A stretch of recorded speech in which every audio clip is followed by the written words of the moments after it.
जिला प्रभारी श्री हरिओम शर्मा जी, महिला आयोग की सदस्य श्रीमती अवनी सिंह जी, महिला आयोग की सदस्य श्रीमती संगीता अग्रवाल जी, पूर्व सांसद कुंवर भारतेंदु सिंह जी, पूर्व सांसद डॉक्टर यशवंत सिंह जी, पूर्व मंत्री श्री महावीर सिंह जी, पूर्व विधायक श्रीमती कमलेश सैनी जी, समारोह में उपस्थित भारतीय जनता पार्टी राष्ट्रीय लोकदल के हमारे सभी वरिष्ठ नेतागण, पदाधिकारीगण और भारी संख्या में आज इस समारोह का साक्षी बन रहे बिजनौर के मेरे सभी उपस्थित बहनों और भाइयों,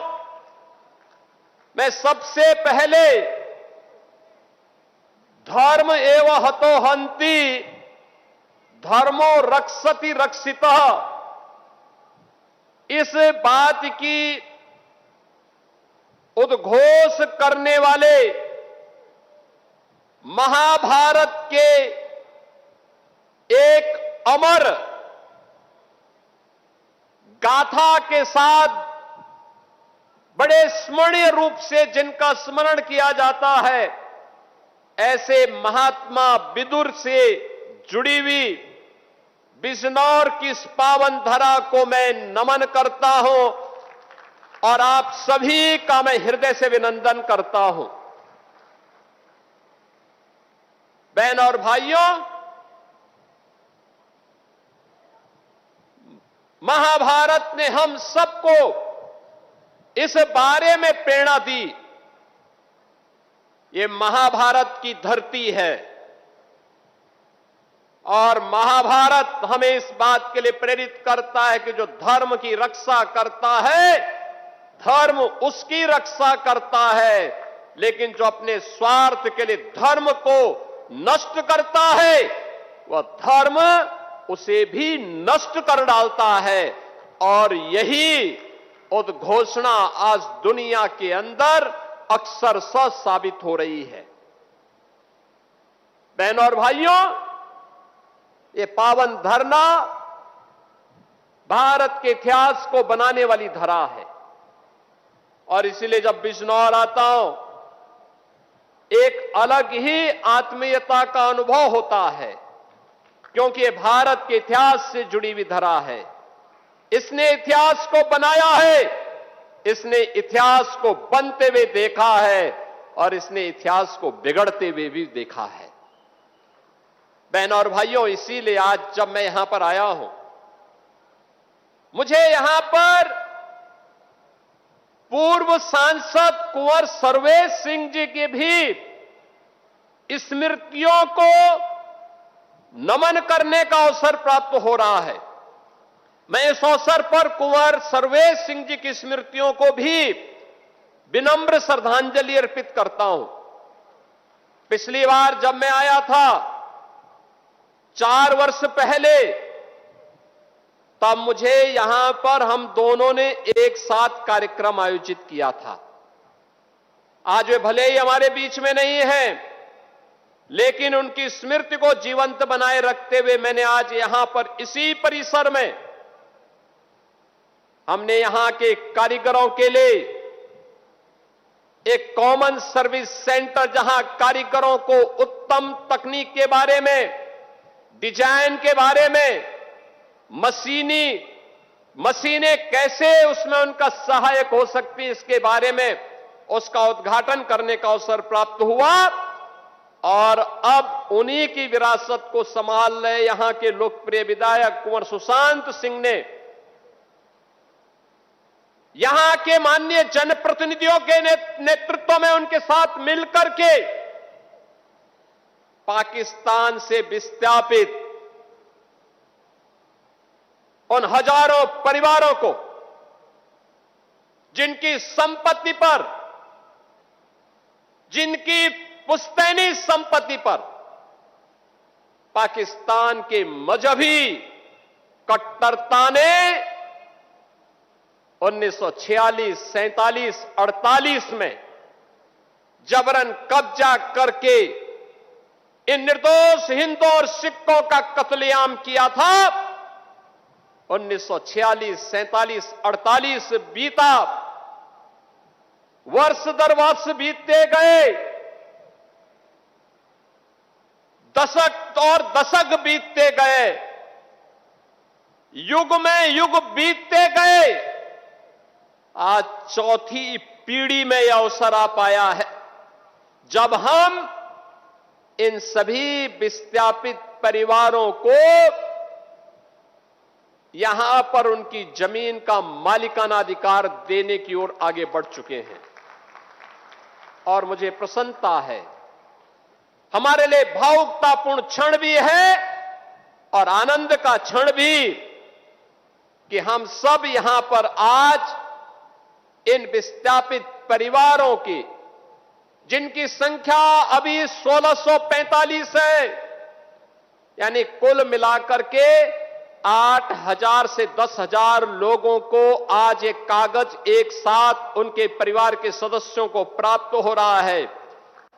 और बहनों और भाइयों, जो शेष बचे हैं उसको दूसरे फेज में वह भी हम करेंगे, उसकी कार्रवाई भी हमारी युद्ध स्तर पर आगे बढ़ रही है। शुरुआत होनी थी, इसलिए मैं आज आपके बीच में आया हूं। मैं पूछना चाहता हूं, मैं इस समय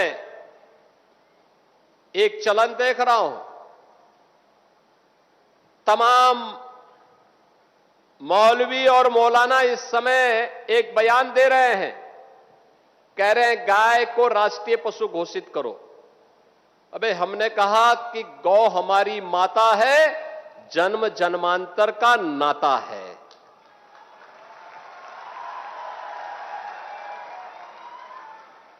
क्या मां और पुत्र के बीच में कुछ घोषित करने की आवश्यकता पड़ती है क्या? क्या किसी पुत्र को बताने की आवश्यकता पड़ती है कि तुम्हारी मां है, इसका सम्मान करो? ये हमारे संस्कार हैं। हमने अपनी मां के बारे में जो सम्मान का भाव रखते हैं वह भी, और हमने गाय को माता माना है, तो गाय तो हमारे लिए माता है, वो पशु नहीं। पशु तुम्हारी बुद्धि है जो तुम हमारी गौ माता को पशु बोलते हो। तुम्हारी सोच पशुवत है जो तुम गौ माता को पशु बोल रहे हो। और तुम्हारा ये दोगलापन है कि जो एक और गौकसी को प्रश्रय देते हो। मैं देख रहा था बकरीद में तमाम उनके चेले चपाटे अपने सोशल मीडिया हैंडल पर बकर ईद पर गौ माता का चित्र दिखा करके कह रहे थे कि बकर ईद की बधाई दे रहे थे। लेकिन मैं उनको बोलना चाहता हूं, यूपी में गौ हत्या का मतलब जान रहे हो ना क्या होगा? वो जान रहे हो? तो अगर जान रहे हो तो फिर अपने चेले चपाटों को समझा लो, नहीं तो कई कई पीढ़ियां याद करेंगी गौ माता के साथ किसी भी प्रकार की कोई हिमाकत की। तो मैं पूछना चाहता हूं, ये वही लोग हैं जो हमारी गौ माता को कह रहे हैं कि राष्ट्रीय पशु नहीं। अरे गौ माता तो स्वघोषित राष्ट्र माता है, उसको किसी को राष्ट्र माता घोषित करने की आवश्यकता नहीं।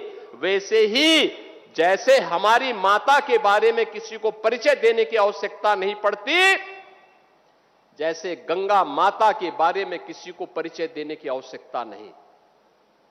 हम सब गंगा माता की आरती करते हैं, गंगा पूजा करते हैं, अपने साथ गंगा पुत्र जोड़ करके अपने को सम्मानित महसूस करते हैं। हमारे तीर्थ मां गंगा के तट पर हैं, हमारे सारे संस्कार मां गंगा के तट पर संपन्न होते हैं। क्या कोई हमें बताएगा कि गंगा हमारी माता है? ये स्वतः स्फूर्त घोषित है, किसी आक्रांता को बताने की आवश्यकता नहीं। ये हमारे संस्कार हैं। हमने गौ को माता माना है, हमने गंगा को माता माना है, इसमें नहीं। मैं केवल एक बात पूछना चाहता हूं, पाकिस्तान से उस मजहबी निर्ममता के शिकार इन पाकिस्तानी विस्थापितों के बारे में या देश भर में फैले हुए उन विस्थापितों के बारे में इन मौलाना और मौलवियों की कभी आवाज नहीं निकली, कभी नहीं निकली।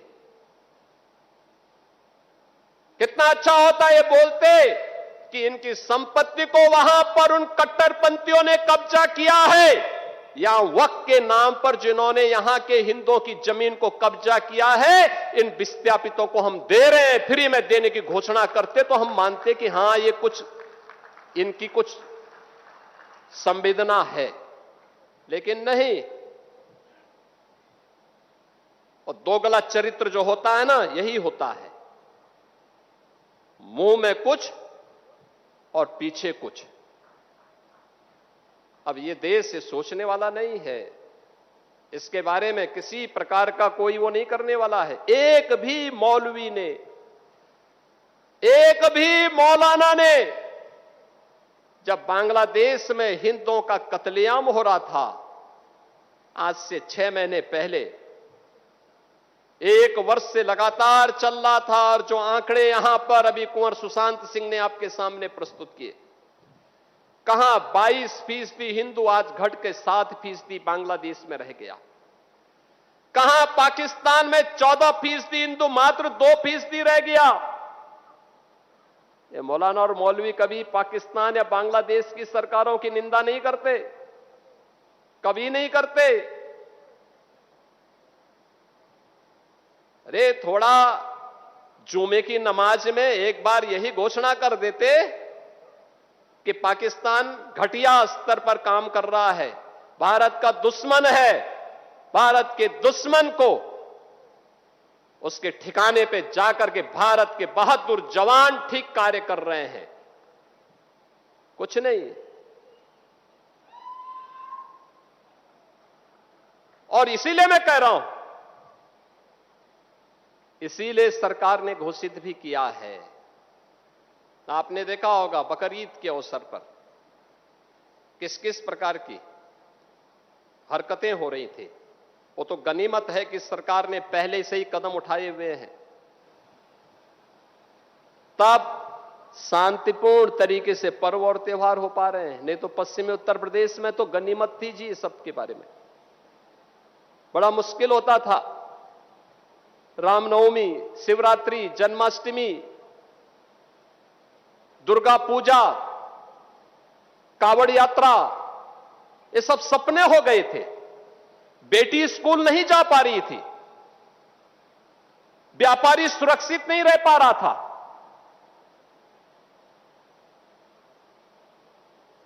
और दोस्ती, कैसी दोस्ती, आपने भी गाजियाबाद में देखा होगा।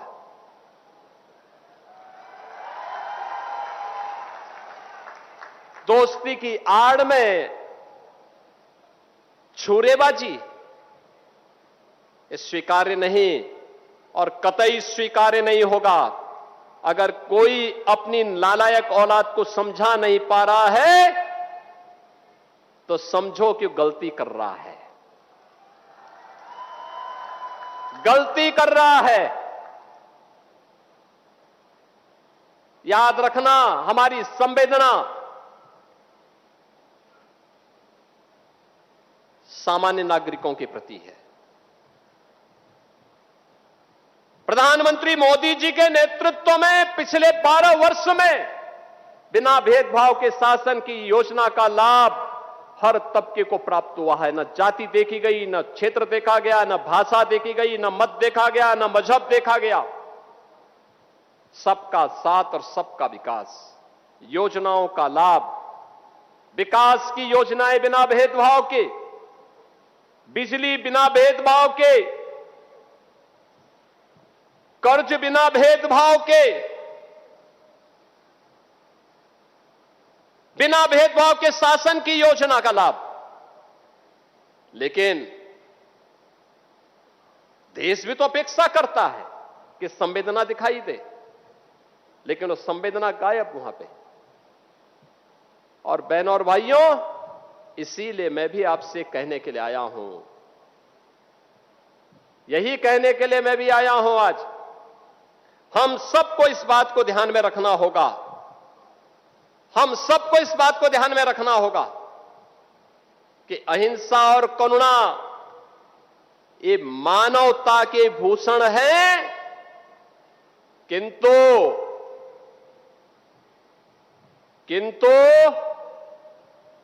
शस्त्र उठाना होगा अगर सामने खरदूषण है। भगवान कृष्ण ने भी यही कहा था, परित्राणाय साधूनाम विनाशाय च दुष्कृताम। सज्जनों के लिए ही हम सज्जन बने, दुर्जनों के लिए नहीं। भगवान राम ने भी वही किया था, निस्सरहीन करो मही भुज उठाए प्रणकीन। एक ही लक्ष्य था, इस धरती को राक्षस विहीन कर देंगे, क्योंकि ये ऋषि मुनियों को, सामान्य नागरिकों को, गरीबों को, बहन और बेटियों की इज्जत के साथ खिलवाड़ कर रहे हैं। इनसे लड़ना होगा, इनसे निपटना होगा। देश के खिलाफ द्रोह करने वाले लोगों के प्रति उतनी कठोरता के साथ, उतनी निर्ममता के साथ लड़ने के लिए तैयार होना होगा। और आज का ये समारोह जो यहां पर हो रहा है, बहनों और भाइयों, उसी का हिस्सा है। एक संदेश देने का कार्यक्रम है। ये 1645 परिवार, जिसके माध्यम से लगभग 8 से 10 हजार की आबादी लाभान्वित होने जा रही है। इसमें पाकिस्तान से विस्थापित हुए लोग हैं, जिन्हें आजादी के बाद और आजादी के पहले पाकिस्तान से जबरन निकाल दिया गया, उनकी संपत्ति को कब्जा कर दिया गया। पूर्व सैनिक हैं, जिन्हें यहां पे सरकार ने लैंड आवंटित की थी, लेकिन उस लैंड आवंटन के फलस्वरूप उन्हें कभी यहां पर जो लीज डीड हुई थी, वह उनका मालिकाना अधिकार का हिस्सा नहीं बन पाया। आप सोचो ना, कितना पुराना, 75 साल, 80 साल बीत गए। 25 साल की एक पीढ़ी होती है, 3-3 पीढ़ी चली गई, कोई प्रोत्साहन नहीं। क्या कर रहे थे कांग्रेस के लोग, क्या कर रहे थे सपा के लोग, क्या कर रहे थे अन्य लोग? किसी के मुंह पे, सबके मुंह पे लगाम था।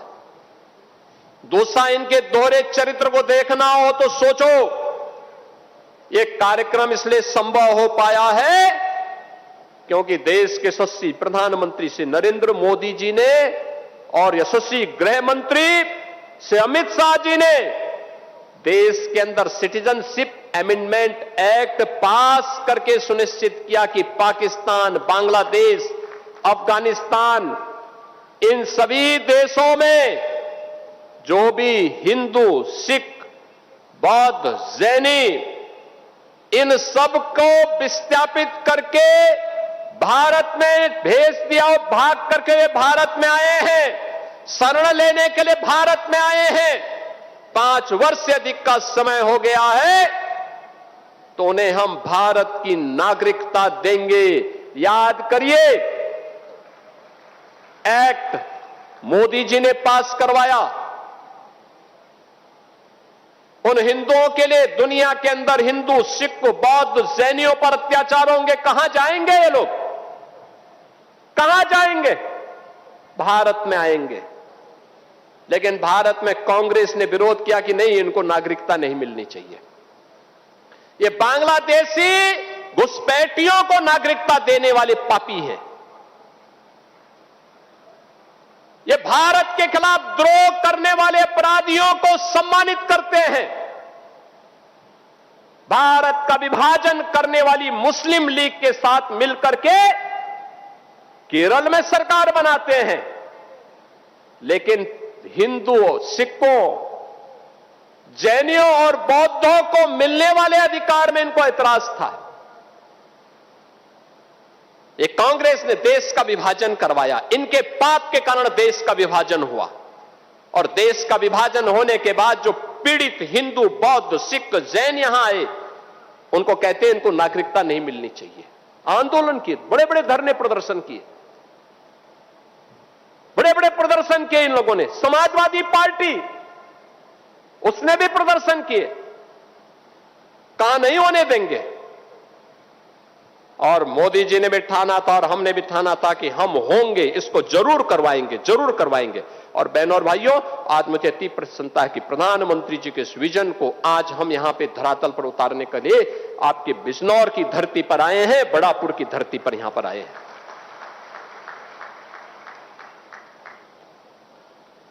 इन लोगों का मुंह तब बंद था जब पाकिस्तान और बांग्लादेश में हिंदुओं पर, सिखों पर, जैनियों पर, बौद्धों पर अत्याचार हो रहे थे, तब ये कुछ नहीं बोल रहे थे, कुछ नहीं बोल रहे थे, इनका मुंह बंद था।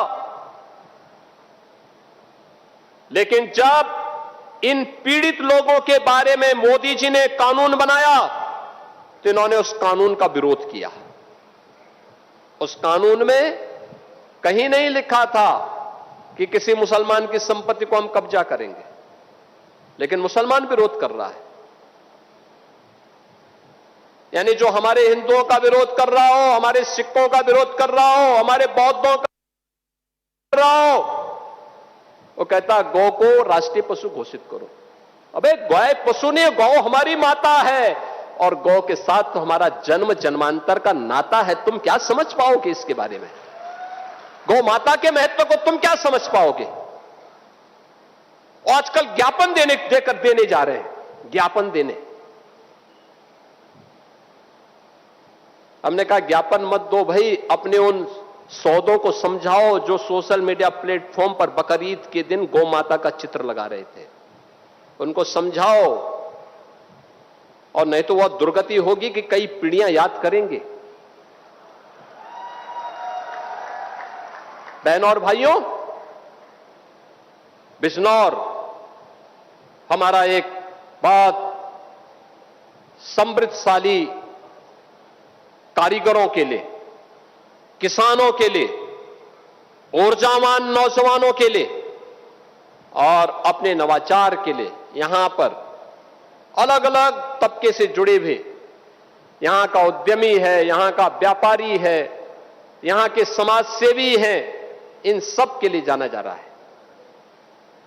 मुझे बिजनौर में एक दिन रुकने का अवसर मिला था, रात्रि को मैं रुका था बिजनौर में। तब मैंने बुलाया था अलग अलग क्षेत्र से जुड़े हुए लोगों को और मुझे बिजनौर की ताकत का एहसास हुआ था। और मैं आज आप सबसे कहने के लिए आया हूं कि विकास के पैमाने पे बिजनौर पिछड़ने नहीं पाएगा, कभी पिछड़ने नहीं पाएगा। आप परिश्रम करते हैं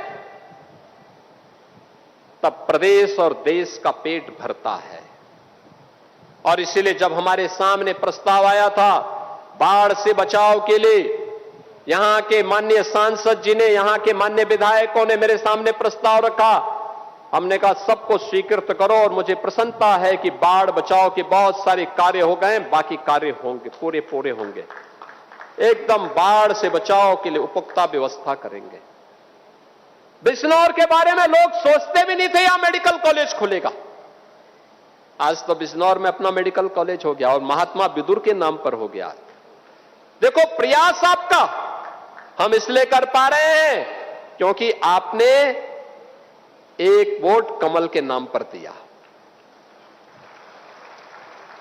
उसकी कीमत समझो, मेडिकल कॉलेज बन गया, हाईवे बन रहे हैं, रेलवे की नई नई सुविधाएं विकसित हो रही हैं और अभी गंगा एक्सप्रेस वे को भी हम इधर से ले जाने की तैयारी कर रहे हैं।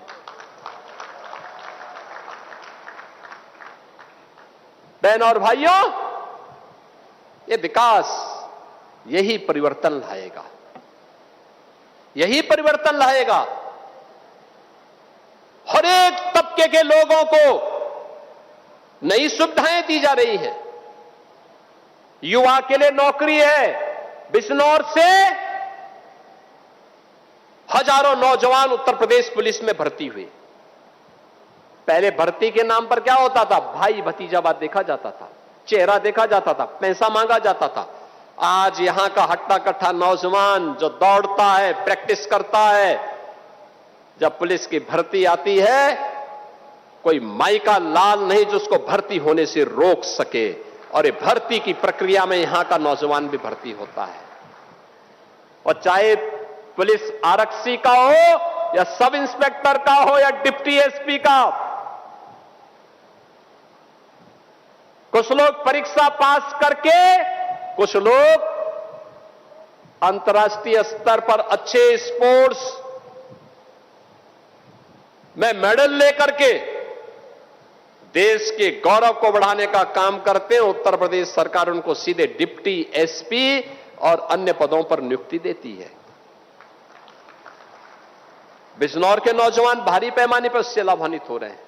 अब नौकरी में कोई कट नहीं, नौकरी में कोई सिफारिश नहीं, नौकरी बिजनौर के नौजवान का भी अधिकार नौकरी पर है। कोई उसको रोक नहीं सकता है, कोई रोक नहीं सकता।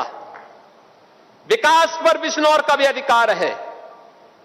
गरीब को आवास उपलब्ध करवाए जा रहे हैं। कारीगरों के सम्मान के लिए यहां पर कॉमन सर्विस सेंटर किस रूप में स्थापित किए जा रहे हैं, आप जाके देखिए क्या उन्नत कला है। कैसे हम अपने प्रोडक्ट को एक्सपोर्ट लायक बना सकते हैं, यहां पर है। आज यहां बिजनौर जिले में वो भी उपलब्ध हो रहा है। आज यहां पर प्रत्येक क्षेत्र में कुछ ना कुछ नया हो रहा है। और यहां पर अभी सुशांत सिंह मुझे बता रहे थे कि मंडी के लिए जमीन उन्होंने आरक्षित करवा दी है। तो मैंने कहा पैसा तो हमारे पास है ही, हमें जमीन मिले, हम तो पैसा देने को तैयार हैं। यानी सरकार प्रोएक्टिव होकर के आपके साथ खड़ी है, आपके साथ खड़ी है। आपको सम विषम परिस्थितियों में हर प्रकार का सहयोग करने को तैयार है। और ये मंडी बनकर के रहेगी, ऐसे ही बनकर के रहेगी जैसे 1645 लोगों को पट्टा हमें आज उपलब्ध करवा रहे हैं। बहनों और भाइयों, मैं आप सबसे यही अपील करूंगा, आपने जो भी प्रस्ताव हमारे सामने भेजे, शासन के सामने भेजे, सरकार ने सबको किया। मेरे सामने आया था प्रस्ताव, यहां के सभी माननीय जनप्रतिनिधिगण, माननीय सांसदगण, माननीय विधायकगण, किसान यूनियन के कुछ पदाधिकारी, आरएलडी के अध्यक्ष चौधरी जयंत सिंह जी, चौधरी भूपेंद्र सिंह जी हमारे प्रदेश अध्यक्ष थे। इन सभी लोगों ने मुझे प्रस्ताव दिया कि किसानों का गन्ने का दाम बढ़ना चाहिए। मैंने कहा बढ़ाएंगे। कहा हैंडसम होना चाहिए। हमने कहा इसको 400 रुपए कर देते हैं। बहनों बहनों, आज 400 रुपया गन्ना मूल्य का भुगतान कर रहे हैं। और याद करना, इसको और तेजी के साथ हम नई दिशा में आगे बढ़ाने का काम कर रहे हैं। यह वर्ष चौधरी चरण सिंह जी की, किसानों के मसीहा चौधरी चरण सिंह जी के 125वीं जयंती के कार्यक्रम का शुभारंभ का अवसर है, होने जा रहा है। इसे यादगार बनाने के लिए कार्यक्रम आयोजित करेंगे। पश्चिमी उत्तर प्रदेश से जुड़ी हुई चीनी मिलों को विस्तारीकरण का कार्यक्रम, उनके आधुनिकीकरण के कार्यक्रम को अपने हाथों में हम लेने जा रहे हैं। और यह तो शुरुआत है। अभी एक दिन बिजनौर में यहां की योजनाओं के लोकार्पण और शिलान्यास के लिए अलग से भी मैं आऊंगा।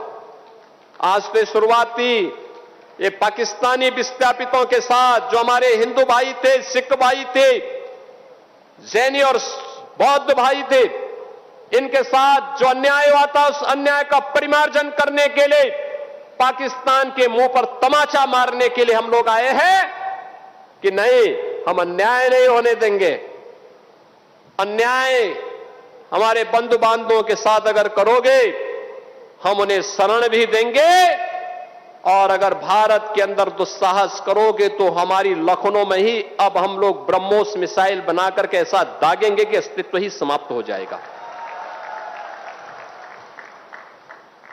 और इसलिए बहनों और भाइयों, विकास की प्रक्रिया अनवरत रूप से आगे बढ़ेगी। हमारे माननीय जनप्रतिनिधिगण जो भी प्रस्ताव बिजनौर के विकास के लिए देंगे, उसे हम आगे बढ़ाएंगे। बिजनौर के मैं सभी अन्नदाता किसानों को, यहां के कारीगरों को, यहां की युवा ऊर्जा के प्रतीक अपने युवा बंधुओं को, यहां की बहनों और बेटियों को, यहां के उद्यमी और व्यापारियों को, सभी को आश्वस्त करता हूं, सरकार आपके साथ में खड़ी है, आपके साथ खड़ी है, हर प्रकार का सहयोग करेगी, हमेशा एक संबल बनेगी। जो मानसिकता भारत विरोधी है, जो मानसिकता विकास विरोधी है, जो मानसिकता गरीब विरोधी है, जो मानसिकता विभाजनकारी है, उस मानसिकता को हमें समाप्त करने के लिए एकजुट होकर के लड़ना पड़ेगा। तब परिणाम आएगा, तब किसी भी हिंदू को, सिख को, बौद्ध को, जैनी को विस्थापित नहीं होना पड़ेगा। यह एक सबक भी हम सब के लिए है। इस विश्वास के साथ आज मैं एक बार फिर से जिन परिवारों को आज ये अधिकार प्राप्त हो रहा है, उनको बधाई देता हूं, उनके पूर्वजों की स्मृति को नमन करता हूं। जिन परिवारों की प्रक्रिया चल रही है, उन्हें आश्वस्त करता हूं, ये प्रक्रिया तेजी के साथ आगे बढ़ेगी। तेजी के साथ आगे बढ़ाने का कार्य किया जा रहा है, और उसको भी, उन्हें भी यह अधिकार पत्र देने के लिए एक दिन जरूर हम लोग पहुंचेंगे। इस विश्वास के साथ मैं एक बार फिर से आप सभी को हृदय से यहां पर उपस्थिति के लिए बधाई देता हूं, अपनी शुभकामनाएं देता हूं। धन्यवाद। जय हिंद, जय जय श्री राम।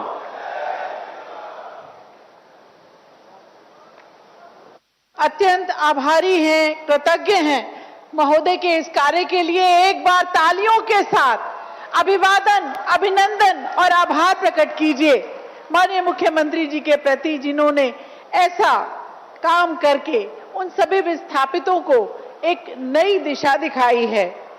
सेवा, सुरक्षा और सुशासन का जो मंत्र आपने दिया है, नए उत्तर प्रदेश